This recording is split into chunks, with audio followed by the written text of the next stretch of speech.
할렐루야. 주님을 찬양합니다. 우리를 구원하신 하나님을 찬양합니다. 하나님은 사랑이십니다. 여러분 확신하십니까? 오늘 이 시간 우리의 모든 삶을 이루신 하나님께만 영광 돌리시는 귀한 시간 되시길 바랍니다. 특별히 우리 찬양대원들, 우리 뜨거운 찬양, 이 아멘 하는 게 여러분들도 합창으로 안 하고 전부 그냥 이렇게 교창으로 하더라고요. 뜨겁게 여러분들 아멘에 경의해 주시기 바랍니다. 감사합니다. 오늘 우리 마태복음 16장 18절로 19절에 있는 말씀을 통하여 나의 사랑, 나의 고민, 교회라고 하는 제목으로 말씀을 나누기를 원합니다. 말씀을 다시 한번 봅니다. 또 내가 내게 이르노니 너는 베드로라. 내가 이 반석 위에 내 교회를 세우리니 음부의 권세가 이기지 못하리라. 내가 내 교회를 세우리니 라고 예수께서 말씀하고 계십니다. 내가 이 반석 위에 내 교회를 세우리니. 누가 세우셨다고요? 하나님께서 바로 교회를 세우셨다고 말씀합니다. 여러분들, 하나님께서 교회를 사랑하십니까? 여러분은 교회를 사랑하십니까? 사랑하세요. 예, 저도 사랑합니다. 그런데 사랑하는 만큼 고민합니다. 그런데 이 교회를 사랑하는 마음, 또 교회를 향하여 고민하는 것은 어떻게 보면은 당연한 것이 아닌가라는 생각을 합니다. 2000년 전에 초대교회의 성도들도 아마도 주님을 너무나 사랑했고 교회를 사랑했습니다. 그러나 교회가 처해져 있는 현실을 통해서 아울러 또한 고민했던 게 사실이라고 하는 것입니다. 교회에 대한 고민을 갖고 또 현대의 삶 속에서 교회가 이루어야 할 어떤 기대들, 그 기대를 갖는 것은 당연한 교인들이 갖는 모습이라고 하는 것입니다. 여기 교회를 향한 고민은 다양한 이유가 있을 것입니다. 그런데 그 기본적인 뿌리는 진정한 하나님이 기뻐하시는 이상적인 교회가 되기를 원하는 기대 때문에 고민을 하는 것이라고 생각이 됩니다.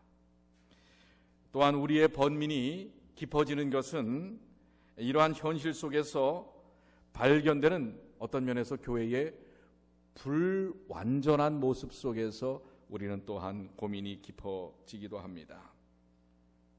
그런데 제가 이 책들을 좀 살피고 또 현대 교회학들을 좀 이렇게 살펴보니까 이 교회에 대한 고민은 다만 우리들만의 고민은 아니었더라고요.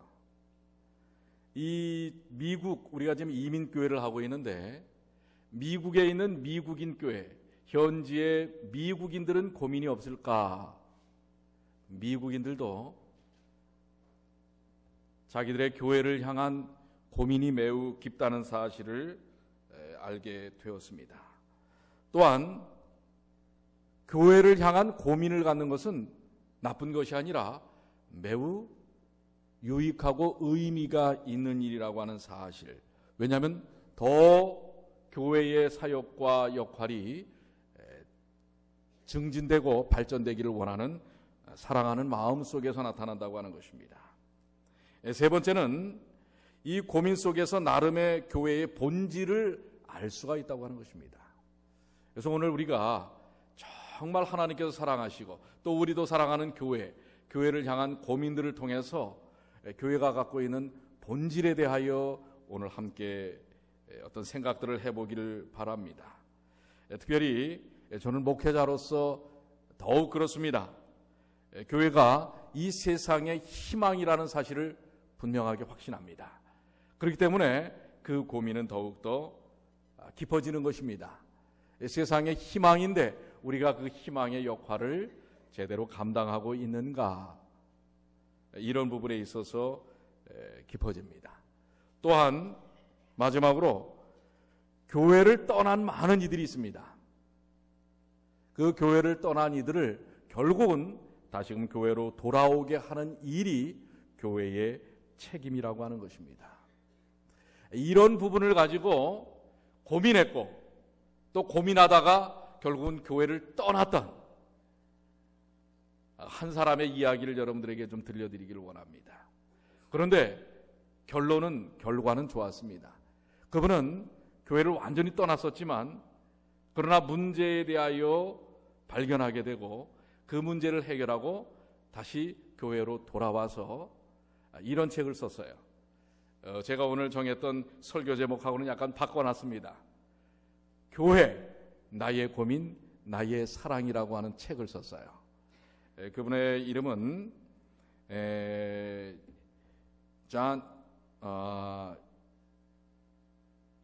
필립 얀시라고 하는 분인데요.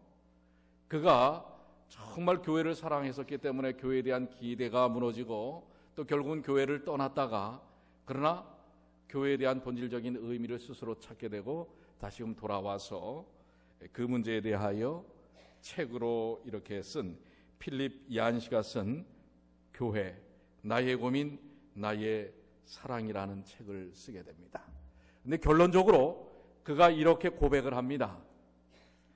우리 여러분들의 그 화면에 보는 나와 있는 내용처럼 우리는 비록 작곡가가 애초에 구상한 음에는 결코 이르지 못하겠지만 불완전한 그 음이나마 세상에 들려줄 사람은 우리 외에는 없다. 이 얘기를 좀 더 쉽게 풀어서 얘기하면 하나님께서 이 교회를 만드셨을 때 완전하게 만드셨습니다. 그러나 그 교회를 이루는 우리들은 그 하나님께서 애초에 교회를 만드신 만큼 그 사명과 뜻을 이루지 못하지만은 그러나 세상 가운데서 이 교회가 해야 할 그 특별한 사명에 대하여 할 수 있는 것은 또 그 불완전한 교회밖에 할 수가 없다는 것입니다. 결국 여러분과 제가 그 일을 감당할 수밖에 없다는 이야기를 하고 있습니다. 모든 것에 완벽한 교회를 마음속에 그리는 이상, 교회가 좀 완전했으면 세상 가운데서도 완전하고 우리 가운데서도 교회가 완전했으면 하는 기대는 누구나 다 갖는 기대입니다. 그런데 그 기대를 갖는 것은 잘못된 것은 아닙니다. 문제는 이러한 완벽한 교회를 향한 우리의 이상이 하나의 우상으로 바뀌어서 현실의 불완전한 교회의 모습 속에서 발견할 수 있는 행복과 기쁨을 빼앗아가 버린다면 안 된다는 것입니다. 그러니까 그 이상이 완벽하게 되기를 원하는 교회에 대한 이상이 하나의 우상처럼 돼버리는 거예요. 그런데 우리의 현실은 어때요? 완전하지 못하거든요. 그렇기 때문에 완전하지 못하지만은 가질 수 있는 행복과 기쁨을 그 우상 때문에, 이상적 우상 때문에 빼앗겨서는 안 된다고 하는 것입니다. 오히려 이 불완전함 가운데 하나님의 은혜가 있다고 하는 사실을 이야기하고 있는 것입니다. 교회의 진정한 모습은 우리의 이상 속에 있지 않고 우리의 불완전한 현실 속에서 오히려 우리의 존재의 목적과 의미가 더욱 분명하게 드러난다고 하는 것입니다. 사실 하나님께서는 완전하세요. 하나님이 세우신 교회는 완전합니다. 그러나 그 교회를 이루는 여러분과 저는 불완전하다고 하는 것입니다. 그럼에도 불구하고 우리들을 통해서 하나님은 그 목적과 뜻을 이루시기를 원하고 또한 그것을 이루시는 그 원동력이 우리를 향한 그분의 사랑이라고 하는 것입니다. 여러분 감사하시지 않습니까? 우리가 완전하기 때문에 교회를 이루게 하신 것이 아니라 불완전하기 때문에 그분의 무한하신 사랑으로 우리를 이끌어 내셨다고 하는 것입니다. 그래서 교회는 우리 모두의 고민이며 동시에 우리 모두의 하나님의 사랑을 드러내는 아름다운 사랑의 현장이라고 하는 사실을 여러분들 깨닫길 바랍니다. 교회는 어떤 면에서 하나님이 세우신 교회는 완전하지만 우리를 통하여 이루어지는 교회는 불완전한 것이 당연한 일입니다. 그렇기 때문에 거기에 하나님의 사랑과 은혜가 넘친다고 하는 사실을 이야기하고 있습니다. 그렇다면 필립 얀시가 어떻게 그 이상적 우상화된 교회에 대한 기대 때문에 교회를 떠났어요. 어떻게 교회가 이럴 수 있어? 사랑도 없고 완전하지도 않고 이런가? 그러면서 그가 그의 책 속에 이런 이야기를 썼어요. 수많은 사람들이 신앙생활하는 신앙이 매우 형식적이고 의식화되어 있다는 것입니다. 한 예로서 예배도 마찬가지예요. 매 안식일마다 드려지는 예배지만 일어나라니까 일어나고 앉으라니까 앉고 기도하자니까 기도하고 눈을 감는데, 그리고 설교하니까 듣고, 그러나 그 가운데서 뭐예요? 가슴에 뜨거움도 감동도 열정도 없이 스쳐 지나가 버리는 그러한 신앙. 그래서 교회의 어떤 존재에 대한 어떤 회의론, 또 때로는 예배의 구경꾼으로 왔다가 가는 그런 신앙의 모습, 이것이 너무나 싫었던 거예요. 그래서 필립 얀시는 이럴 바에는 그냥 혼자 집에서 성경 보고 기도하면 되지 라고 생각을 했습니다. 그런데 그가 어떻게 회의론자에서 교회의 옹호론자로, 예배의 구경꾼에서 참여자로 변할 수 있었던가? 다른 게 아니었어요. 자신의 생각을 바꾸는 것이었어요. 그러면서 그가 깨달은 것이 뭐였냐면, 첫 번째, 교회는 무엇보다도 하나님을 예배하기 위해 존재한다라는 사실을 깨달은 것입니다. 뭐라고요? 교회는 무엇을 하기 위해서요? 하나님을 예배하기 위해 존재한다. 그동안 자신은 교회에서 예배드리는 것에 대하여 교회에서의 모든 일들을 소비자로 교회에 접근했다고 하는 것입니다. 교회가 이런 건 좋고 저런 건 나쁘고, 이렇게 어떤 소비자의 시각으로 다가섰다고 하는 것입니다. 아니면 하나의 관객으로 보는 것입니다.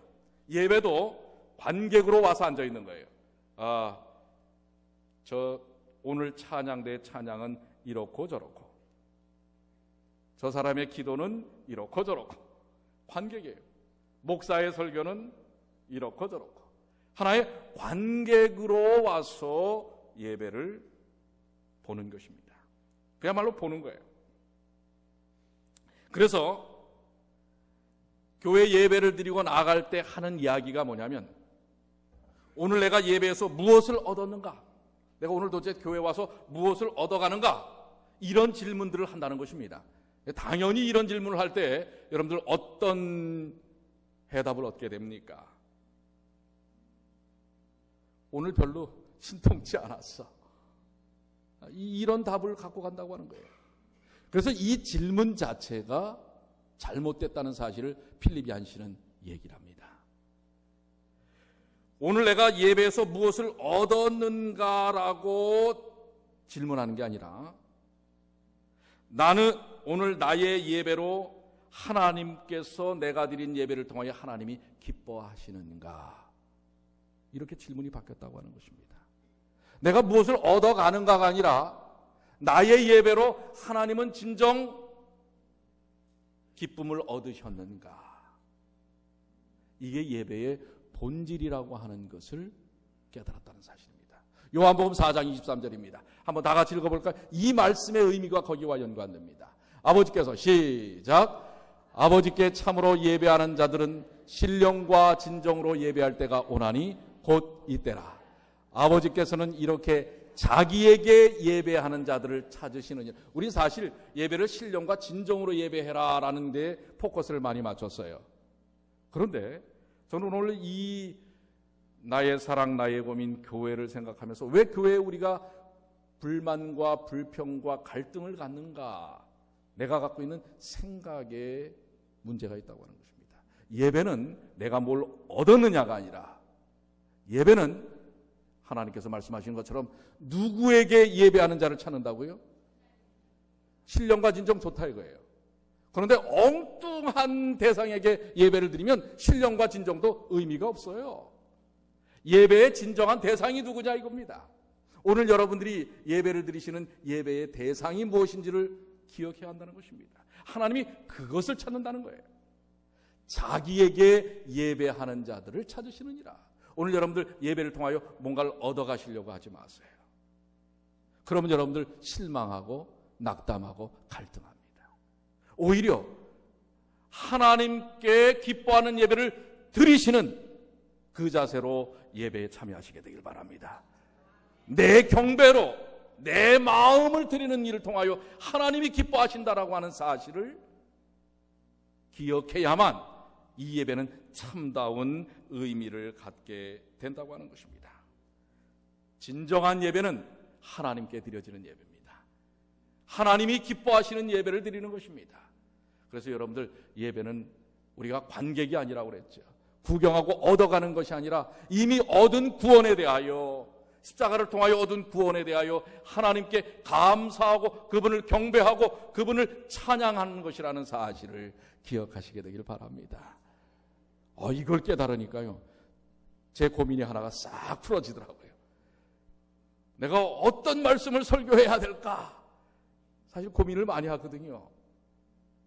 그런데 예배의 진정한 의미는 또 여러분의 기도나 찬양이 아니라, 목사의 설교 말씀이 아니라 내 자신이 하나님을 향하여 내 마음을 드리는 것이 진정한 예배라는 사실을 통해 제가 마음의 고민을 조금 덜었습니다.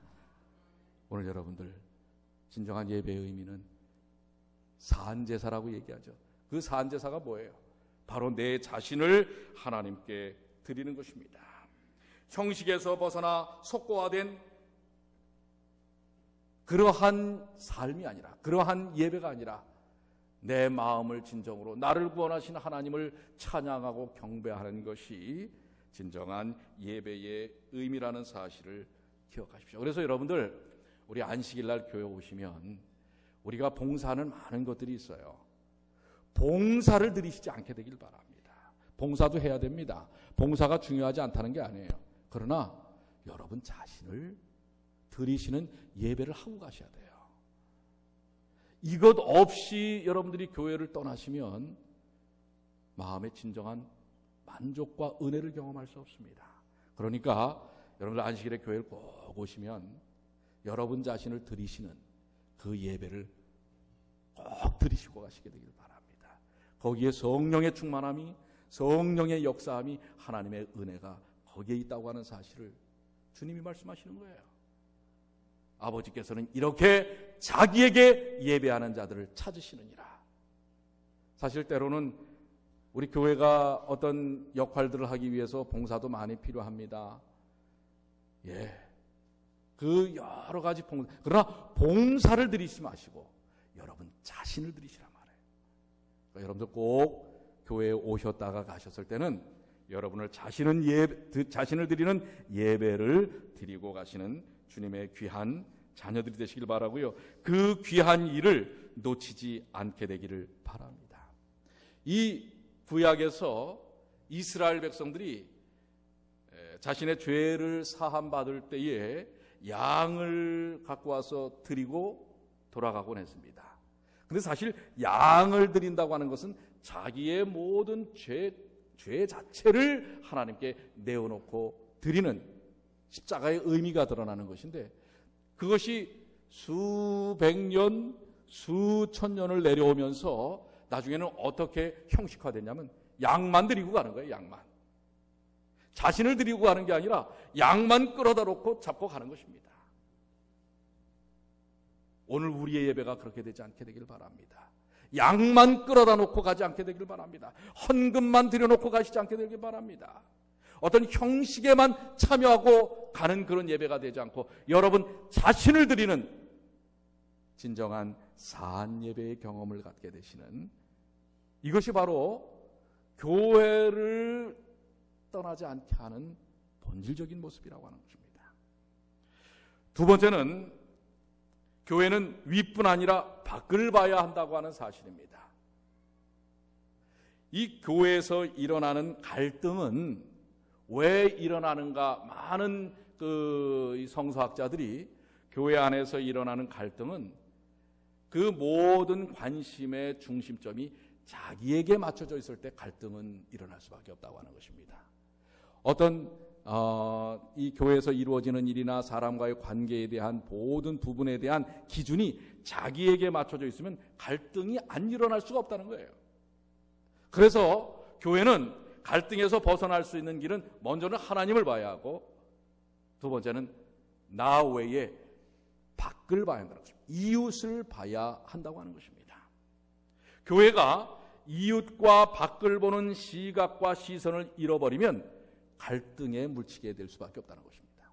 문제에 휩싸일 수밖에 없다고 하는 것입니다. 우리를 한번 좀 살펴보세요. 우리 교회가 정말 밖을 살피는 교회의 방향성을 갖고 있는가? 우리 교회뿐만 아니라 우리 주변 교회들이 정말 밖을 살피는 것인가? 사도행전 1장 8절에 이 부분을 우리에게 전환시키는 귀한 기별을 전하고 계시죠. 오직 성령이 너희에게 임하시면 너희가 권능을 받고 예루살렘과 온 유대와 사마리아와 땅까지 이르러 내 증인이 되리라 하시니라. 우리 지난주에 우리 김 장로님하고 메릴랜드를 다녀오면서 이 문제에 대해서 많이 이야기를 했어요. 유대인들이 갖고 있었던 시각, 왜 그들이 하나님에게서 버림을 받을 수밖에 없는 삶을 살았는가? 그들은 예루살렘만 봤어요. 자기들만 봤어요. 근데 여전히 지금도 마찬가지예요. 근데 하나님의 백성들이 다른 것은 뭔지 아세요? 예루살렘과 또 뭘 보죠? 한번 다 같이요. 예루살렘과 온 유대와 사마리아와, 이게 바로 뭐예요? 교회가 갖는 모습이어야 합니다. 그런데 이것은 유대인들에게 있어서 아주 파격적인 인식이었어요. 사마리아를 생각하는 것은 이거는 어떻게 보면 저주받는 거예요.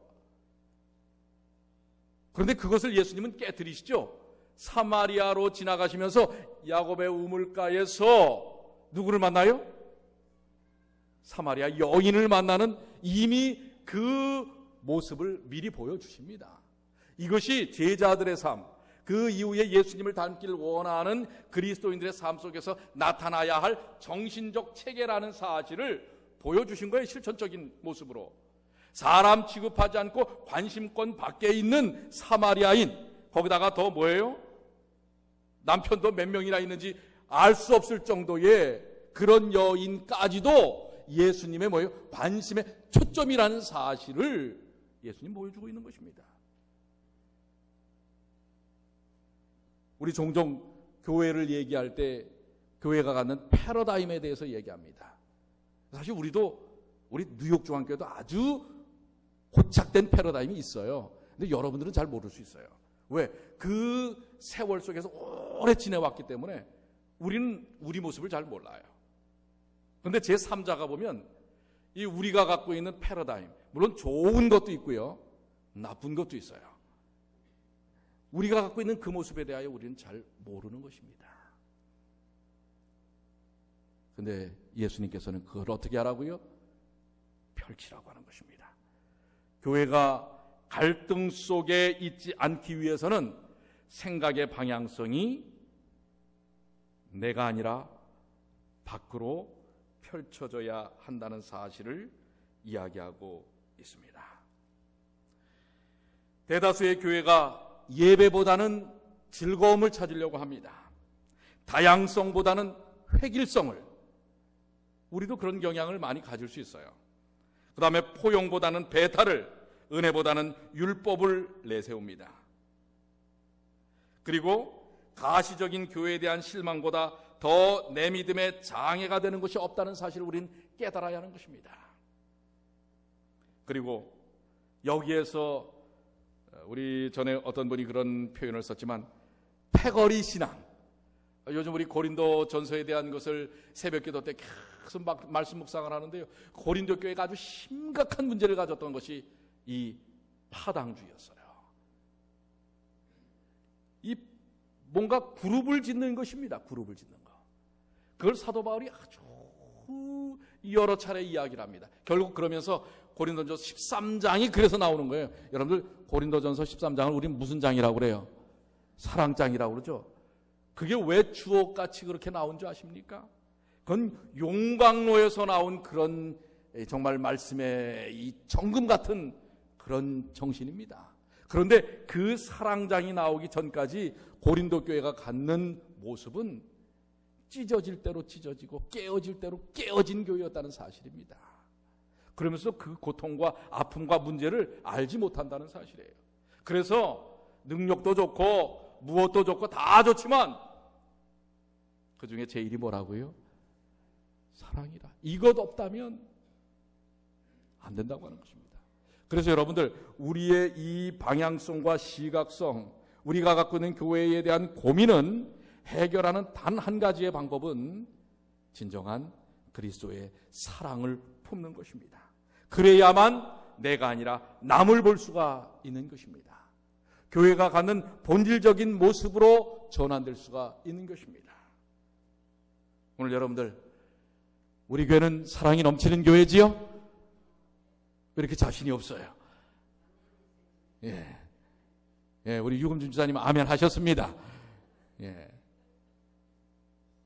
이 사랑의 본질 속에서 위뿐만 아니라 우리는 밖을 봐야 한다는 사실입니다.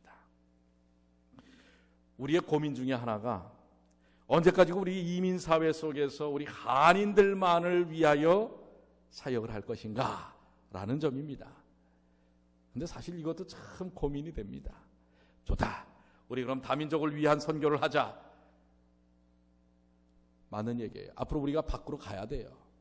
그런데 그러면서 의문이 드는 한 가지가 그러면 다민족으로 가기 전에 제민족은 사랑하는가? 우리 동포들을 향하여 정말 우리는 넘치도록 사랑하고 있느냐라는 것입니다. 그저 이것도 안 되니까 그거라도 해보자 이건가? 진정한 뜨거운 그리스도의 사랑으로 내 동포 또 우리 지역사회에 속해 있는 여러분들 우리 이 교회 주변에 상당히 다양한 우리 그룹들이 살고 있는 걸 여러분들 아시죠? 여기 하이스쿨의 한 50% 이상은 스페니시들과 흑인들입니다. 근데 우리 작년에 우리 컴파스 선교사들이 와서 우리 그 공원에서 우리가 일부러 조금 그 아울리치 그 학생들을 좀 이렇게 접촉하는 일을 했는데요. 우리 그 스페니시 아이들하고 흑인 아이들이 관심이 많아요. 우리 한인들에 대해서 관심이 많습니다. 조금만 뭔가 끈다고 하면 그들도 귀한 말씀의 복음을 전할 수 있을 것이라고 생각이 됩니다. 그런데 그러기 위해서 우리 자신이 준비되어야 합니다. 우리 자신이 그들을 품을 수 있는 그러한 에너지가 있어야 합니다. 그리고 분명히 오늘 여기 있는 말씀처럼 예루살렘과 유대와 사마리아와 땅끝까지 가야 하는 것입니다. 이 일을 위하여 하나님께서 우리에게 비전을 보여주실 것입니다. 그러나 우리 자신을 바라보면 참 부족한 면이 많죠. 뭐 교회 주차장도 없지요. 물론 우리가 지금 임대를 내서 쓰고 있기는 합니다만 뭐 교회 부속실이 그렇게 있는 게 아닙니다. 그러나 우리가 갖고 있는 그래도 우리의 믿음의 선배들 39년 전에 이 교회를 사기 위하여 얼마나 수고하고 헌신하고 봉사했던 사실 우리가 그 초창기의 성도들만큼 헌신하는지 모르겠어요. 그런데 그들의 헌신과 봉사 때문에 오늘 우리는 사실 지금 우리 교회는 모계지가 없어요. 얼마나 정말 우리가 은혜롭게 예배를 드리고 있습니까? 그런데 어느 순간부터 거기에 만족하고 있는 것입니다. 우리에게 주신 이 유산을 통해서 우리의 후배들과 우리의 이웃들에게 무엇을 나눠줄 수 있어야 할 것인가? 이거를 좀 더 우리는 좀 포괄적으로 이제는 생각해 봐야 할 것입니다. 그저 금요일과 안식일에만 예배를 드리는 곳으로서 또 그냥 우리끼리만 예배 드리는 것으로서 만족하는 것이 우리에게 주어진 사명일까? 한번 고민해 봐야 할 것입니다. 세 번째는 교회에 대한 진정한 사랑과 고민을 풀어가는 데 있어서 교회는 마음의 결을 맞추는 것이다 라는 것입니다. 참 저는 이 말씀을 생각하면서 참 가슴속에 은혜가 되었습니다. 마음의 결을 맞춘다. 고린도전서 9장 22절로 23절에 이 마음의 결을 맞추는 일을 사도 바울이 먼저 하셨던 것을 볼 수가 있습니다. 우리 한번 다 같이 한번 읽어볼까요? 약한 자들에게는 시작. 약한 자들에게는 내가 약한 자와 같이 된 것은 약한 자들을 얻고자 함이요 여러 사람에게 내가 여러 모양이 된 것은 아무쪼록 몇몇 사람들을 구원코자 함이니 내가 복음을 위하여 모든 것을 행함은 복음에 참여하고자 함이라. 사도 바울이 약한 자에게는 약한 자같이 되었다고 하는 것입니다. 그 사람의 형편과 상황에 그것을 질책하거나 또는 그냥 하나의 그저 가십거리로 얘기하는 것이 아니라 그 상황에 대하여 마음의 결로서 다가서는 것입니다. 오늘 여러분들 우리 그리스도인의 삶의 모습, 교회의 진정한 모습은 마음의 결을 맞추는 것이라는 사실을 기억하십시오. 자, 우리 옆에 분의 손을 좀 한번 잡아보세요. 그분의 마음의 결은 어떤 것입니까? 예? 여러분들 정말 우리가 신앙생활하면서 주변에 있는 사람들의 마음의 결을 맞춰보는 그 사람이 갖고 있는 고통, 그 사람이 갖고 있는 아픔, 그 사람이 갖고 있는 연약함, 여기 사도 바울에서 연약함에도 뭐예요? 맞췄다고 하는 것입니다. 근데 우리는 상대의 결에 맞추는 것이 아니라 내 결로서 상대방을 어떻게 해요? 다가서는 것입니다. 그렇기 때문에 거기에 뭐가 일어나요? 대립이 일어나고 부딪힘이 일어납니다. 스파크가 일어나는데 따뜻한 스파크가 아니에요. 여러분들 마음의 결을 맞춰야 합니다. 이 사람이 왜 이럴까가 아니라 이럴 수밖에 없었구나 라고 이해하는 마음의 결이, 이게 바로 예수께서 이 땅에 오신 성육신의 모습이라는 사실을 기억하시게 되길 바랍니다. 우리와 마음의 결을 맞추기 위하여 이 땅에 오셨다고 하는 것입니다. 우리의 형편을 그대로 받아들이고 이해하기 위하여. 그런데 제 자신도 그렇고 우리는 뭐예요? 내가 갖고 있는 마음의 결로 상대방을 자꾸 뭐예요? 바더하는 경향들이 얼마나 많은지 모릅니다. 그리고 그것을 잘했다고 생각해요. 오늘 여러분들 이제 방향성을 바꿔야 합니다. 내가 기준이 아니라 상대의 연약함이 기준이 될 수 있도록 바뀌어야 합니다. 이게 진정한 교회의 모습입니다. 왜 많은 사람들이 교회를 떠나는가? 아니, 교회를 들어오지 못하는가? 들어와서도 적응하지 못하는가? 그들의 마음결을 맞춰주지 않고 우리의 이미 고착되어 있는 결에다가 우겨 넣으려고 그래요.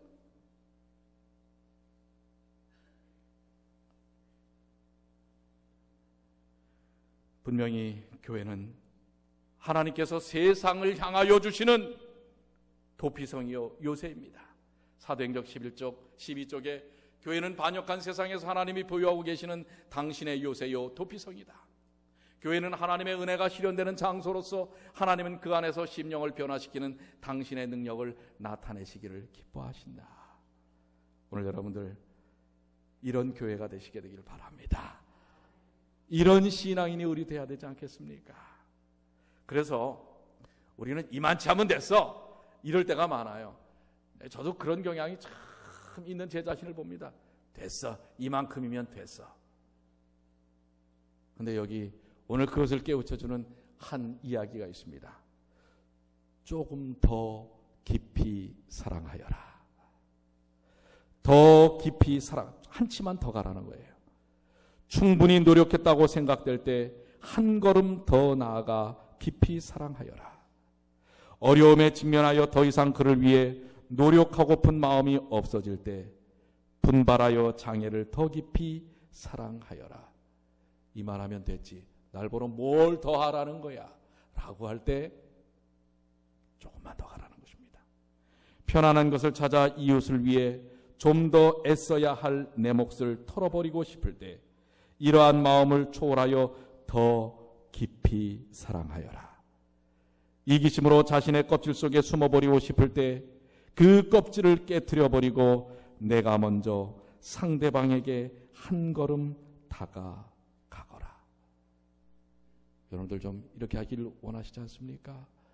오늘 예배를 드리는 사람들의 삶 속에서 나타나는 모습일 것입니다. 왜요? 예수님께서 우리를 위하여 그분의 모든 것을 드리셨기 때문에 우리가 예배를 드릴 수 있는 것입니다. 부정의 희생물이 되어 항의하고 싶을 때 정당한 게 아니에요. 정당한 대접을 받지 못했어요. 그래서 항의하고 싶을 때 더 큰 사랑으로 침묵하여라. 우리는요, 불평불만이 있으면 참지를 못해요. 그게 드러내는 것이 의라고 생각합니다. 네, 여러분들 교회에서는 그렇게 하지 마세요. 좀 더 뭐라고요? 사랑으로, 큰 사랑으로 침묵하여라. 타인의 허물들을 들어 말하고 싶어질 때 마음속의 사랑을 일깨워 화제를 바꾸어라. 우리는 여기에 유전자가 상당히 고정되어 있어요. 남의 이야기가 하고 싶어갖고 아주 미치지요. 그럴 때 어떻게 해요? 화제를 바꾸라 말이에요. 타인을 위해 희생을 치르고픈 마음이 없어질 때 더 큰 사랑으로 관대한 길을 택하여라. 사람을 소중히 여기는 것이 어렵고 이에 대하여 반발을 느낄 때 핑계나 의론을 빼어버려. 핑계하거나 의논해 봅시다. 이런 게 아니라 이것을 빼어버리고 더 큰 사랑을 가져라. 모든 것이 본연의 고요를 되찾을 것이다. 그러니까 여러분이 스스로 굳이 나서서 어떤 문제들을 해결하려고 노력하지 마세요. 오히려 상대의 마음의 물결을 탈 수 없다면 가만히 계시는 게 더 은혜가 된다는 얘기예요. 모든 것이 본인의 고요를 되찾을 것이다. 사랑의 법 실천하기를 거절하고파 질 때에는 언제나 마음을 활짝 열어 더 깊이 사랑하여라. 오늘 이것이 우리 주님이 보여주신 모습입니다. 저는 이 엘렌 G. 화이트이 목사들에게 이런 말을 했어요. 참 그 말씀이 어떤 면에서 이 목회를 하는 저에게도 상당한 큰 위로가 됩니다. 이 정말 교회를 사랑하는데 또 갖는 고민이 있단 말이에요. 이럴 때 이 말씀이 정말 시원한 한 그릇 냉수와 같아요. 여기 목사에게 보내는 권면 15쪽에 나는 나의 형제 자매들에게 그리스도의 교회는 비록 연약하고 약점이 있을지라도 지상에서 그분이 최고의 관심을 쏟으시는 유일한 대상이라고 증거할 수 있다. 아멘입니까? 우리 교회는 정말 연약하고 약점이 있어요. 약점투성이에요. 목사인 저도 우리 모두도 약점투성이에요. 그러나 하나님께서는 한순간도 이 지상에서 우리 하나님의 교회에 대하여 관심을 놓쳐본 적이 없다는 사실을 기억하시게 되길 바랍니다. 그래서 우리는 그분을 예배합니다. 그리고 이 교회의 주인은 누구시라고요? 바로 주님이신 것입니다. 그분이 최고의 관심을 쏟으시는 유일한 대상, 그것은 바로 연약한 여러분과 저를 통하여 이루어진 하나님의 교회라는 사실을 기억하시게 되길 바랍니다. 그래서 우리 예수께서 말씀을 하셨죠. 본문의 말씀이에요. 마태복음 16장 18절로 19절. 내가 내게 이르노니 너는 베드로라. 내가 이 반석 위에 내 교회를 세우리니. 우리 주님께서 세우신 교회입니다. 여러분 아멘입니까? 감사하십니까? 이 교회를 뒤흔들 그 어떤 것도 없다는 사실을 기억하십시오. 이 교회는 하나님의 교회입니다. 이 교회는 주님이 세우신 교회입니다. 그렇기 때문에 음부의 권세가 이기지 못하리라. 아멘입니까? 오늘 이 귀한 하나님의 은혜, 나의 사랑, 비록 고민하지만 이 교회는 하나님의 교회라는 사실을 기억하시게 되길 바랍니다. 어떤 사단의 범접함도 이 교회를 흔들 수 없습니다. 내가 천국 열쇠를 내게 주리니, 그리고 우리에게 사명을 주셨습니다. 천국의 열쇠를 이 하나님의 교회에 허락하셨다고 하는 것입니다. 그래서 우리는 세상의 천국의 열쇠로서, 통로로서 그 사랑과 은혜와 복음을 나누어 주어야 할 것입니다. 오늘 사랑하는 여러분, 교회를 위하여 많이 기도하십시오. 교회를 위하여 많이 고민하십시오. 그리고 교회를 위하여 많이 사랑하시게 되길 바랍니다. 그리고 그 뜨거운 사랑 속에서 하나님이 세우신 뜻이 무엇인지를 보게 될 것입니다. 하나님께서는 오늘 여러분과 저를 사랑의 한 울타리로 묶으셨습니다. 그리고 그 사역에 대한 내용들을 하나님께서 지도하시고 인도하시는 것입니다. 이제 오늘 우리에게 주어졌던 세 가지 교회가 갖고 있었던 그 아름다운 모습을 기억하십시오. 교회는 무엇보다도 하나님을 예배하기 위하여 존재하는 것입니다. 여러분들 예배를 드리십시오. 교회에 오셔서 다른 일, 아무리 그것이 중요하다고 여겨도 예배는 꼭 드리셔야 합니다. 오늘 그 일이 가장 우선이 되어야 하는 것입니다. 두 번째로, 교회는 위뿐만 아니라 밖을 살펴야 합니다. 나를 보는 것이 아니라 내 이웃을 봐야 한다는 사실입니다. 세 번째, 교회는 마음의 결을 맞추는 것이라고 하는 것입니다. 그 상대가 연약하고 약하고 고통스럽고 아프고 힘들 때 그 결을 맞춰주는 것입니다. 내 결에 맞추는 것이 아니라는 사실 기억하십시오. 오늘 우리의 입에서 항상 찬양과 기쁨과 사랑이 넘치는 하나님의 귀한 자녀들이 되시길 바랍니다. 오늘 예배를 드리셨습니까? 오늘 우리 주님께 여러분 자신을 드리셨습니까? 이제 앞으로 매 안식일마다 진정으로 여러분 자신을 드리시는 그 예배 속에 성령의 충만함을 경험하시는 주님의 귀한 자녀들 되시기를 간절히 축원합니다. 예수님은 우리의 힘이십니다. 오늘 그분에게 모든 걸 고백하고 함께 나가시는 주님의 귀한 자녀들 되시길 바랍니다.